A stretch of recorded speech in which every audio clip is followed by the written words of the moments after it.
कि आप लोग खुश होंगे, आबाद होंगे। So guys welcome back to our YouTube channel को किसी ने सब्सक्राइब नहीं किया, सब्सक्राइब कर दे, लाइक कर दे, शेयर कर दे, कमेंट कर दे। ध्यान इधर करो, वीडियो इधर चल रही है।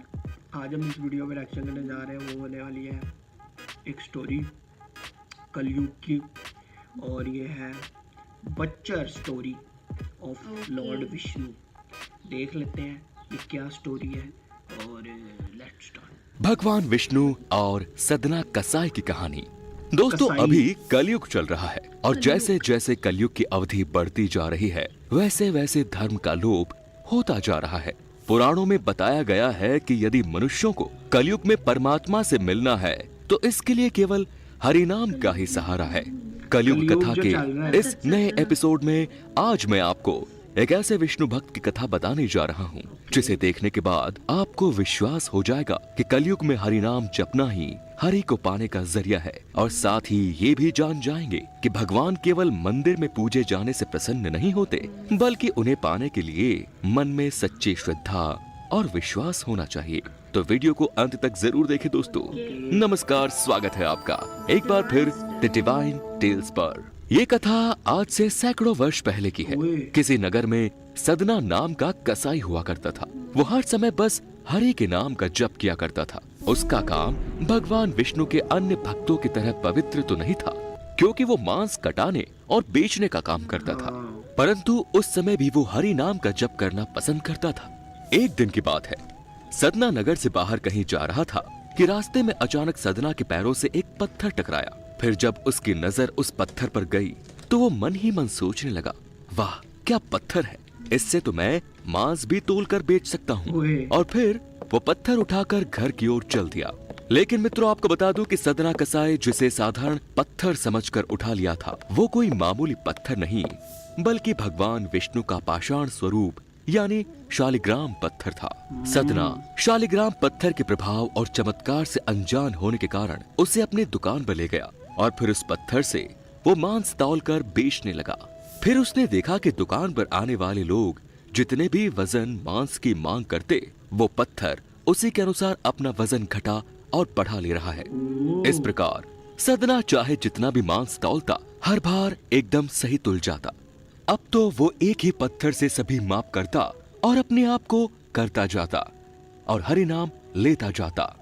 ये देख सदना हैरान तो हुआ, लेकिन उसके मन में ये ख्याल कभी नहीं आया कि ये भगवान विष्णु का ही स्वरूप है। वो अपने मन में सोचता, हो सकता है ये कोई चमत्कारी पत्थर हो और किसी जादूगर का खो गया हो। इसी तरह समय व्यतीत होता गया और वो हरि का नाम जपते हुए खुशी पूर्वक रहने लगा। इसके कुछ माह बाद एक दिन सदना की दुकान के सामने से एक ब्राह्मण गुजर रहे थे। तभी उनकी नजर सदना की दुकान में रखी उस पत्थर पर गई। वो ब्राह्मण बड़े ही विद्वान थे और देखते ही समझ गए जिसे सदना ने अपनी दुकान पर मामूली पत्थर समझ कर रखा हुआ है, वो वास्तव में शालिग्राम पत्थर है। फिर उस ब्राह्मण ने देखा कि सदना उस पत्थर से मांस तौल रहा है। ये देख ब्राह्मण को क्रोध आ गया और वह सदन के पास गए और बोले, अरे मूर्ख, ये तुम क्या कर रहे हो? क्या तुम नहीं जानते कि जिस पत्थर से तुम मांस तोल रहे हो वास्तव में वे शालिग्राम भगवान है? ब्राह्मण के मुख से ऐसी बातें सुनकर सदना को बड़ा दुख हुआ और वो बोला, हे ब्राह्मण देवता, मैं तो अज्ञानी हूँ, मेरी बातों पर विश्वास करिए। मुझे पता ही नहीं था कि जिसे मैं पत्थर समझ रहा था वास्तव में ये भगवान शालिग्राम है, अर्थात मेरे हरि ही है। मुझे क्षमा कर दीजिए।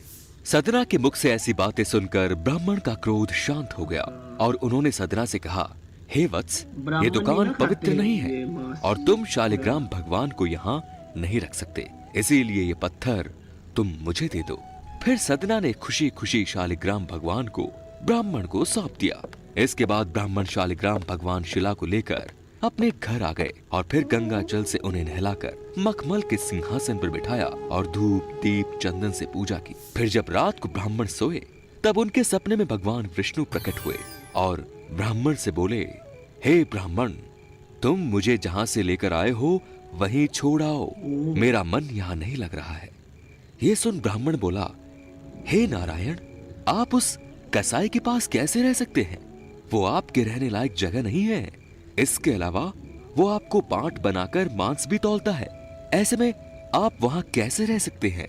ब्राह्मण की बातें सुनकर भगवान विष्णु मुस्कुराए और बोले, ब्राह्मण, आप नहीं जानते कि जब मेरा भक्त सदना मुझे तराजू में रखकर मांस तौलता है तो मुझे ऐसा लगता है जैसे वो मुझे अपने हाथों से झूला झूला रहा हो। भले ही उसका कार्य मांस काटने का हो, परंतु ये कार्य करते समय भी वो हर समय मेरा नमन करता रहता है, जो सुनकर मुझे बहुत प्रसन्नता होती है।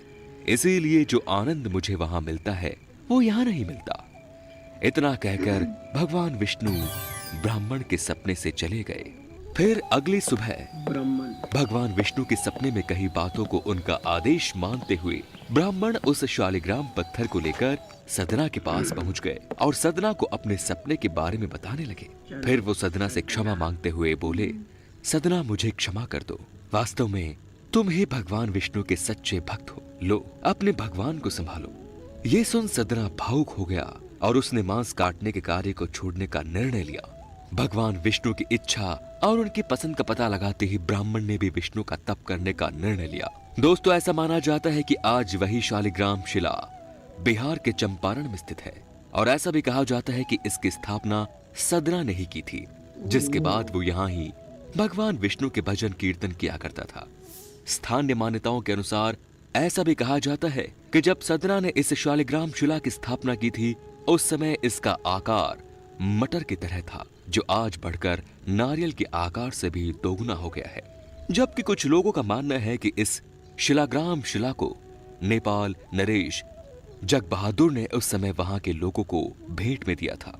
तो मित्रों, कलयुग की ये कथा फिलहाल यहीं समाप्त होती है, लेकिन यदि आप जानना चाहते हैं कि आखिर किस श्राप के कारण भगवान विष्णु को शालिग्राम शिला बनना पड़ा, तो आप ऊपर आई बटन पर क्लिक करके देख सकते हैं। एक डिवोटी जिसको कहते हैं ना, और अपने रिलीजन से क्लोज जो होता है बंदा, और उसने मतलब कि देखो कसाई था वो, लेकिन इंडिया में जो है नॉन वेज खाना मतलब कि बिल्कुल मना है। और वो ब्राह्मण जैसे आया, उसने कहा कि ये क्या कर रहे हो भाई, कसाई, और वो ये सारा कुछ सीन है।